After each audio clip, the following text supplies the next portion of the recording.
예, 안녕하십니까. 코인 알려주는 허쉬입니다.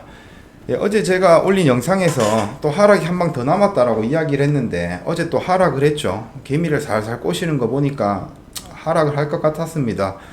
예, 제가 뭐 지금 손실을 보신 분들을 놀리는 건 아니고요. 아직까지 이 영상을 보신다는 거는 코인을 아직 들고 있다라는 얘기니까요. 투자를 하고 계신다는 얘기니까 이제 비트코인 가격 하락이 오히려 좋다, 뭐 요런 얘기를 좀 하려고 오늘 영상을 준비를 했습니다. 오늘 영상은요 조금 복잡할 수도 있지만 끝까지 한번 보십시오. 끝까지 보시면 이게 왜 앞으로 이제 상승만 남았는지, 왜 이걸 제가 하락이 오히려 좋다라고 말씀을 드리는지 이유를 아실 거니까요. 꼭 끝까지 보시기 바랍니다. 뒤에 좋은 내용들이 있으니까. 그래야 오늘부터 잠을 좀 편하게 주무십니다. 자, 먼저 에릭 발추나스가 요런 기사를 냈어요. 이게 제가 영상 올리고 나서 몇 시간 뒤에 올라온 기사인데요. 에릭 발추나스는 이제 블룸버그에서 ETF 선임 전문가로, 선임 분석가로 영향력이 대단한 사람입니다. 트위터 팔로우도 300만 명 가까이 있고요. 얘가 제가 했던 말이랑 똑같은 이야기를 하죠. 아직 출시된 거 아니라고.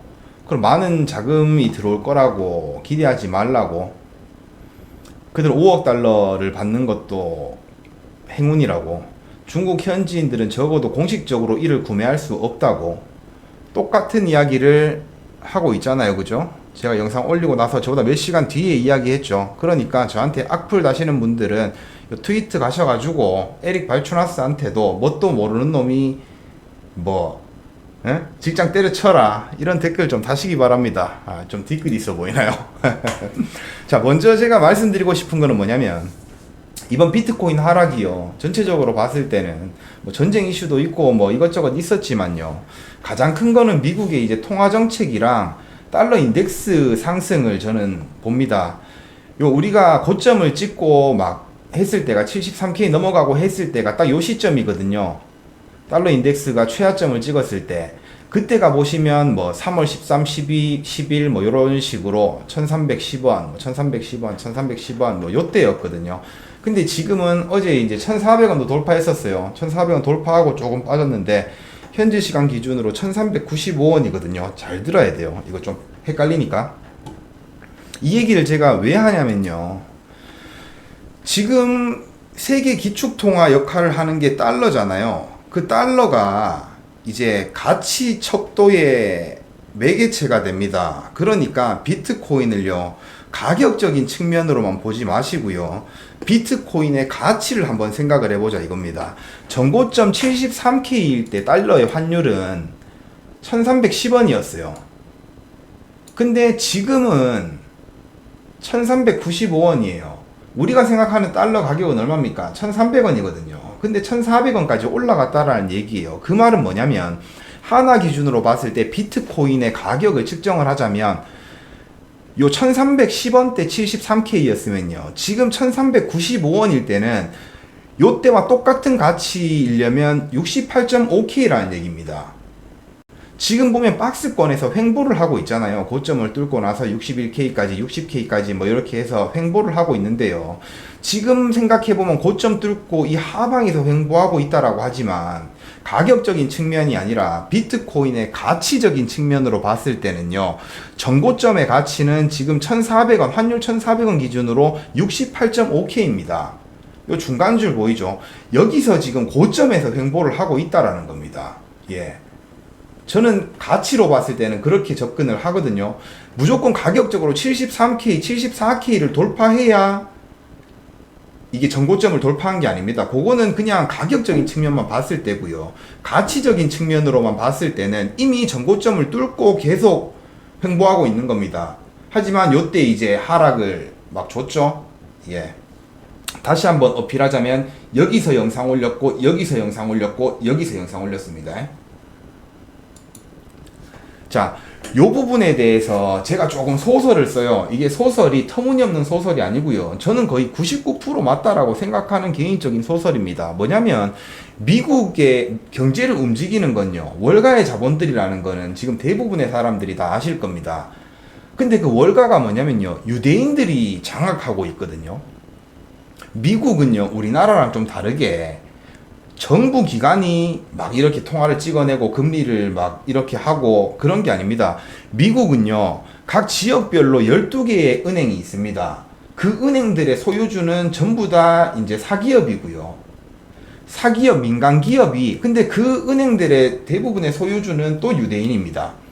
자, 그 12개의 중앙은행들이 모여서 만든 게 연준이고요. 연방준비제도. 여기서 모든 결정을 합니다. 통화정책에 관한. 월가가 움직인다라고 볼 수도 있어요. 그러니까.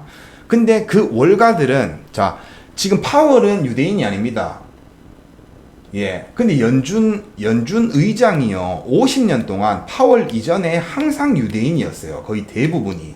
그러고 의장은 임기가 있지만요. 그 밑에서 실무를 보는 사람들은 이제 임기라는 게 없어요. 그냥 정년까지 쭉 일을 합니다. 그 실무를 보는 사람들이 대부분 또 유대인입니다. 이 얘기를 왜 하냐면요. 이스라엘은요, 유대인들의 나라입니다. 예.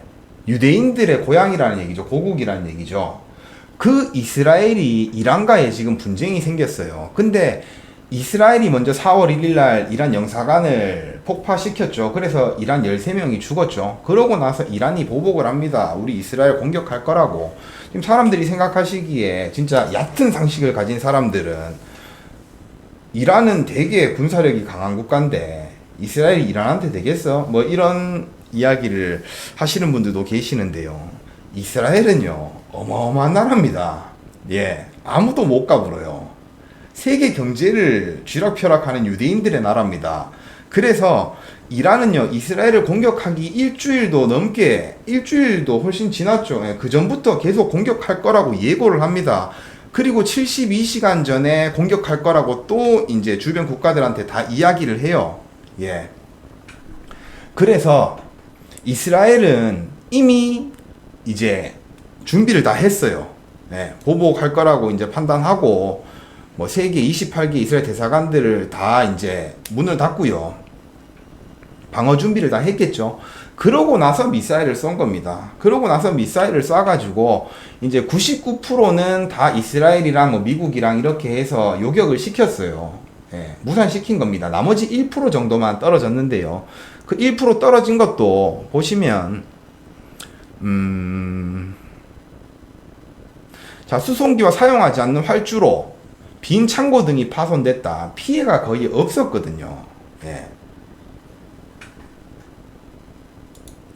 그리고 이스라엘이 이번 일회성 이란의 공격을 막아내는데 사용한 돈이요, 하나 기준으로 1조 5천억에서 1조 8천억 정도를 사용했다라고 이야기를 합니다. 요 얘기를 왜 하냐면 이미 다 예견된 거였고요. 이제 월가의 자본들은요, 요런 걸 다 예상하고, 이게 미사일이 날아가는 데만 해도 5시간이 걸린답니다. 뭐 빠른 거 탄도미사일은 뭐 2시간이었고. 근데 우리는요, 공격해서 폭탄이 터져봐야 알지만 그 월가의 세력들은요, 이미 다 알고 있는 내용이거든요. 언제 떨어질지. 5시간 전에 출발했으니까 5시간 뒤면 떨어지겠네. 그럼 얘들 다 뭐 주식 가격 떨어지고 폭락하고 유가 올라가고 금 올라가고 할 거 다 알고 있었잖아요. 예. 그러니까 얘들이 그렇게 하는 겁니다. 그래서 저는 이 홍콩 ETF 막 이렇게 된다, 뭐 중국 거대 자금 물려온다, 막 이런 보도들이 막 올라오고 이럴 때부터 아, 뭔가 하나 또 개미 털어먹기 하려고 하는구나 생각을 했어요. 그래서 아니나 다를까 이런 하락들이 발생을 했던 거고요. 그 다음에 이제 이스라엘이 또 추가로 이란한테 뭐 이란을 공격할 거다 이런 이야기가 나오잖아요. 근데 뭐 그걸 저는 확실하게 모르겠습니다. 왜냐면 지금 비트코인 같은 경우에 61K가 강력한 지지 구간이에요. 그래서 이 지지 구간이 깨지게 되면 더 큰 하락이 나오고 패닉셀이 나올 수도 있으니까 뭔가 진짜 공격을 한 방 해가지고 이렇게 가격을 또 하락시킬까 이런 생각도 있고요. 한편으로는 이제 상승을 하기 전에도 악재를 띄우고 상승을 시키거든요. 그래서 이 정도면 강력한 지지 구간에서 뭔가 반등을 해줄 타이밍이 온 것도 같은데 뭐 이런 생각도 저는 합니다. 예. 그래서 요번에 같은 경우에는 어떻게 될지 모르겠어요. 근데 지금부터 제가 하고 싶은 말입니다. 우리가 비트코인에 처음 투자를 했을 때는요, 지금 뭐 다들 언제 투자하신지는 모르겠지만, 지금 대부분 신규로 투자를 하시는 분들은요, 이번 불장에 2억, 3억 갈 거를 생각하고 들어오셨을 거라고 저는 생각을 하거든요. 기간은 한 올해 연말 정도까지, 예, 그 생각을 하고 들어오셨다라고 생각을 합니다. 자, 근데, 수많은 호재들이 있었죠. 이번 조정 전에. 근데 그 호재들이요, 기대감에 상승을 했던 거지, 그게 실질적으로 이루어져서 자금이 들어왔던 건 아니거든요. 아직 이 호재들은 전부 반영되지 않은 호재들입니다. 근데 요번 조정 구간에 막 통화정책이나 이런 것 때문에 하락하고 조정받고 이러다 보니까 사람들이 내가 왜 진입을 했는지, 어떤 호재에 의해서 진입을 했는지 그런 것들을 다 잊고 있는 것 같아요. 단기간에 포모에 의해서 여기서 더 떨어지면 손실 나는데 막 이런 생각에 너무 쫄고 있는 것 같거든요. 그래서 그런 분들이 혹시나 지금 요런 조정에 흔들려서 이탈하실까봐 제가 말씀을 한번 드립니다. 요번 호재는요, 좀 달라요. 미국 ETF 승인 났는 거 외에는, 그때 그 자금이 들어오는 거 외에는 아직 반영된 게 하나도 없어요. 예. 그 기대감들은 이미 이제 조정 구간에서 사람들은 거의 다 사라진 것 같고요. 자, 그래서 다시 한번 말씀드리겠습니다. 제가 홍콩 ETF 승인 안 된다라는 자극적인 제목을 올렸는데요. 안 된다라고 생각한 거 아니에요. 14일날, 아니 4월 15일날 뭐 완전 승인나 상품 출시되는 것처럼 어그로를 끌길래 그거 아니다라고 말씀드린 거고요. 이제 홍콩 ETF도 승인이 날 겁니다. 저는 5월 달에 승인 날 거라고 생각을 하는데요. 중국 자금이 못 들어오더라도 어찌됐든 간에 아시아 지역에서 자금이 유입되긴 할 겁니다. 왜냐하면 미국처럼 GBTC처럼 매도할 물량이 없거든요. 얘들은 그냥 순 유입밖에 없습니다. 초반에는. 그래서 홍콩 ETF 승인 나면 자금 들어올 거고요. 런던 증권거래소도 ETN 상장한다라고 이야기를 했어요. 유럽이죠. 요 아시아죠. 아시아 자금 들어오고 유럽 자금 들어올 겁니다. 예. 그리고 블랙록에서 이제 시티그룹하고 골드만삭스하고 뭐 요런 이제 굵직굵직한 애들을 AP로 추가로 5곳을 선정을 했어요. AP가 뭐냐면 그냥 파는 놈들이라 생각하시면 됩니다. 블랙록은 공장이고요. 이제 뭐 이런 AP들은 그냥 영업점이라 보시면 됩니다. 간단하게 그냥 설명드리자면, 그래서 얘들이 지금 3월달 4월 초였나 뭐 그렇게 발표가 났는데요. 얘들 아직 준비 중일 거예요. ETF 자금 많이 유입 들어온 거 없잖아요. 얘들 지금 어떻게 이제 손님 받을지 준비를 다 하고 있을 겁니다. 그래서 이쪽으로 더 많은 유입들이 ETF도 올 거예요. 그리고 GBTC 물량도 지금 거의 다 매도가 됐잖아요. 오늘 또 1억 불 넘게 유출이 되긴 했는데요. GBTC 매도 물량이 항상 월요일에 제일 많이 나옵니다.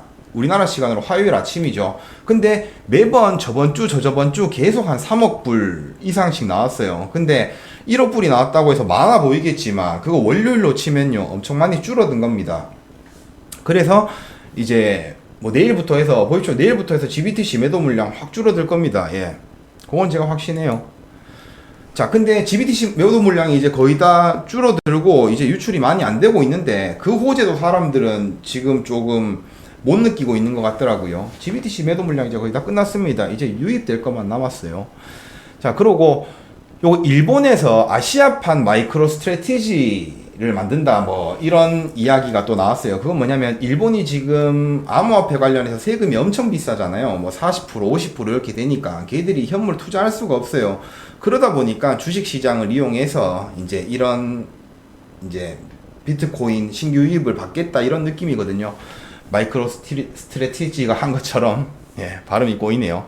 자, 그러고 저번에 한번 말씀드렸는데 이제 ETF에 자금을 투자한 회사들이요 4월 1일부터 시작해서 5월 15일까지인가 요 13F라고 이 구매한 회사들이 우리가 구매했다 요런 거를 이제 양식을 제출을 해야 되거든요. 그래서 지금 이미 조금씩 제출이 되고 있어요. 지금은 이제 좀 규모가 작은 회사들이 이제 제출을 하고 있거든요. 그 중에 어찌됐든 은행도 있어서 아메리칸 내셔널 뱅크라고 은행도 조금 구매해 놓은 거라서 이게 조금 의미 있다라고 보고요. 그 다음에 아직까지는 막 큰 영양가 있는 기업들이 발표를 안 했어요. 왜냐면 제출 안 하죠. 5월 15일까지 하면 되는데 이제 뭔가 굵직굵직한 애들이 이름이 하나씩 뜨게 되면 개미들이 막 같이 구매를 할 거잖아요. 그러다 보니까 지들은 이제 요 발표하기 전에 제출하기 전에 조금 더 추가적으로 매입을 하고 5월 15일이 다 돼갈 기점에 이제 신청을 하지 않을까. 그래서 뭔가 좀 굵직굵직한 회사들의 이름이 보이면 개미들도 같이 얘들도 투자를 했네, 얘들도 투자를 했네, 이렇게 하면서 같이 이제 상승을 이끌지 않을까, 이렇게 생각을 하고요. 그 다음에 요것도 3월 말에 한 2주 전에 나온 기사일 거예요. 이게 헛팔이라고 얘들이 이제 채굴 업체인데요. 얘들한테 이제 대형 금융기관들이 BTC 물량 좀 달라고 계속 연락이 온답니다.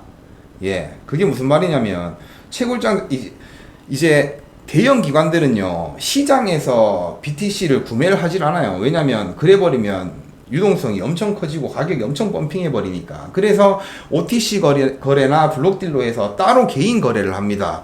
예, 그래가지고 이제 얘들한테 연락이 온 거죠. 물량 좀 달라고. 이게 무슨 말이냐면 공급 물량이 이제 너무 많이 줄어들었다는 얘기예요. 이게 며칠 전에 아캄에서 또 분석한 건데요. 이게 채굴장들이 보유하고 있는 BTC 물량을 이제 측정한 겁니다. 대형 기관 7개를 측정했는데요. 마라톤 16,000개, 뭐 2,000개, 8,000개, 1,000개, 9,000개. 이게 많아 보일 수도 있는데요. 사실상 엄청 없는 거거든요. 원래 다들 아시잖아요. 반감기 전에는 채굴장들 문 닫고 막 하면서 매도 물량이 쏟아진다고. 근데 지금 이미 채굴장들에는 물량이 거의 바닥난 상태입니다. 이거 거의 바닥난 상태라고 보시면 되거든요. 그럼 이제 어떡하겠어요? 이제 피델리티 커스터디 물량도 지금 거의 다 없어졌고요. 거래소 OTC 물량도 거의 다 없어졌어요. 채굴장 물량도 이제 거의 없습니다. 공급이 엄청 줄어들었다라는 거죠. 이제 나올 물량들이 없다는 겁니다. 그리고 5일 남았나요, 반감기가? 그 뒤에 반감기 오면 또 추가적으로 공급이 줄어들죠. 하지만 수요는 지금 엄청나게 많다는 겁니다. 들어와야 될 돈이 5월달부터. 자, 그리고 이번 조정에 가장 큰 영향을 미쳤던 게, 잠시만요. 가장 큰 영향을 미쳤던 게 저는 미국의 통화정책이라고 생각을 하거든요. 근데 기사 보시면요. 원래 통화정책이요. 작년까지만 해도 6번 할 줄 알았어요. 1.5bp. 근데 4번 할 것 같았고 3번 할 것 같았고 2번 할 것 같았고 이제는 뭐 안 할 수도 있다. 뭐 올해 말에 할 수도 있다라고 얘기를 하는데요. 제가 봤을 때 대선이 있기 때문에 올해 무조건 한 2번 정도는 할 거라고 저는 생각을 해요. 근데 연준 위원들이 지금 엄청 안 좋은 발언들을 해요. 지표가 안 좋아서. 금리나 6월 뭐 은행들도 다수 은행들이 6월에 금리나 전망을 포기했다. 올해 최대 2차례밖에 못 할 것 같다. 보선 여는 총재가 연말에 한 차례 금리 인하 할 것 같다. 데일리 여는 총재가 금리 인하 시급한 상황이 아니다. 이런 이야기들을 계속 던져요. 그러니까 시장에 이미 작용한 반응은 뭐냐면 올해 금리 인하 많아봐야 2번밖에 못 하겠네. 진짜 운이 나쁘면 금리 인하 못 할 수도 있겠네. 이렇게 연준 위원들이 분위기를 다 조성을 해놨습니다. 예, 그래가지고 시장은 그게 이미 선반영이 돼 있는 거고요. 만약에 이런 상황에 6월 달에 금리 인하가 동결된다라고 하면요. 시장에는 크게 반응이 없어요. 근데 6월 달에 만약에 금리 인하가 승인된다라고 하면요. 금리 인하가 된다라고 하면요. 엄청난 호재로 작용해서 가격은 또 폭등할 겁니다. 예. 근데 저는 6월, 7월 달에 될 거라고 보고 있거든요. 바이든도 분명히 이야기를 했어요. 원래 바이든이 미국 대통령이 미쳤다고 통화정책을 이야기를 합니까? 근데 이상하게 정말 며칠 전에 일본이랑 뭐 하면서 연설에서 통화정책 누가 물어봤는데 바이든이 갑자기 할 거다 이러더라고요. 할 거다. 뭐 기한을 좀 늦출 수 있어도 통화정책 뭐 이제 금리 인하 할 거다 이렇게 이야기하길래 좀 웃었는데요. 하여튼 그래서 금리 인하 하긴 할 겁니다. 그래서 앞으로는 금리 인하를 할 것 같다라는 얘기가 나오면 그게 호재로 작용을 할 겁니다. 그리고 한 가지 더, 파월이 3월 20일 날요 연설에서 이제 양적 긴축 속도를 이제 조절하겠다라는 이야기를 했어요. 예. 양적 긴축이요. 모르는 사람도 많을 텐데요. 금리 인하보다 오히려 양적 긴축 속도를 줄인다는 게 더 좋은 겁니다. 양적 완화가 좋은 거지만 양적 긴축은 그 반대입니다. 돈을 쪼아 넣는다는 얘기거든요. 근데 이걸 이제 쪼우는 걸 좀 풀겠다라는 얘기는 직접적으로 시장에 돈이 풀린다라는 얘기예요. 우리가 금리 인하를 원하는 이유가 뭐예요? 금리 인하가 되면 개인들이나 어떤 기업들이나 대출 받아가지고 막 이렇게 쓰고 뭐 할 거니까 투자하고 할 거니까 시장에 돈이 풀린다는 얘기잖아요. 근데 오히려 그게 더 직접적으로 작용이 되는 게 양적 긴축, 양적 완화 이런 겁니다. 예, 시장이 직접적으로 돈을 풀고 쪼우고 하는 거. 그래서 그 쪼우던 거를 풀겠다라고 이야기를 했기 때문에 5월 달쯤에 또 어떤 이야기가 나올 수 있습니다. 예, 그래서 이런 것도 호재로 작용할 수 있고요. 지금 제가 지금까지 말씀드린 호재들은요, 다 앞으로 조금 시간이 지나서 나올 호재들이에요. 빠르면 뭐 5월 초부터. 예, 그래서 지금 4월 중순이잖아요. 그래서 4월 달에 뭐 이제 월봉이 지금 음봉을 기록하고 있는데요. 이게 뭐 음봉으로 맞춰질지 아니면 반등해서 다시 양봉을 갈지는 제가 잘 모르겠어요. 그래서 언제부터 이게 다시 상승한다라고 말씀을 드릴 수는 없지만요. 대부분이 지금 현물을 투자하시는 분들이잖아요. 그래서 이 조정 구간이 전 얼마 남지 않았다. 머지않아 이제 상승을 할 거고, 이런 호재들이 다 작용을 해서 이제 가격에 영향을 미치면 상승을 할 거고요. 또 다시 상승을 하면 개미들은 또 다 붙을 겁니다. 지금 사람들이요, 이미 이탈한 개미들도 제법 많을 거예요. 그 개미들이 포기할까요? 아니에요. 아직까지는 다 보고 있습니다. 더 떨어지면 진입하려고 보고 있을 수도 있고요. 아니면 올라가면요, 다시 괜히 팔았네 하면서 올라가면 다시 들어옵니다. 예. 비트 도미넌스를 봐도요, 개미들이 붙을 때는 알트 가격이 펌핑하면서 비트 도미넌스가 빠지거든요. 근데 지금 비트 도미넌스는 계속해서 우상향하고 있어요. 불장 때는요, 비트 도미가 빠지면서 알트가 펌핑을 막 해요. 비트도 같이 펌핑하지만 그때가 폭등장입니다. 그 장은 아직 오지 않았거든요. 그래서 너무 불안해하지 마시고, 예, 처음에 우리가 생각했던 건 올해 말이었으니까요. 저는 뭐 5년, 10년 계속 보는 사람이지만 지금 단기간으로 투자하겠다고 들어오신 분들도 뭐 4월 달에 보고 들어오신 거 아니잖아요. 4월 말에 빼야지, 5월 초에 빼야지 하신 분들은 없잖아요. 대부분 올해까지는 들고 가겠다라고 생각하고 오신 분들이니까 지금 얼만큼 빠지고 어쩌고 저쩌고 이런 거는 전혀 신경 쓸 필요가 없습니다. 예, 올해 말에 얼마가 되는지가 중요한 거지. 그래서 중간중간 나오는 뭐 하락이나 조정이나 악재나 이런 거에 대해서는 크게 반응을 하지 마십시오. 너무 겁먹으실 필요도 없고요. 제가 이제 단톡방의 사람들한테는 이야기를 합니다. 제가 단기적으로 뭐 올라가고 내려가고 이런 거를 틀릴 수는 있지만, 제가 하락장이 시작되는 시그널은 기가 막히게 포착한다 이런 얘기 하거든요.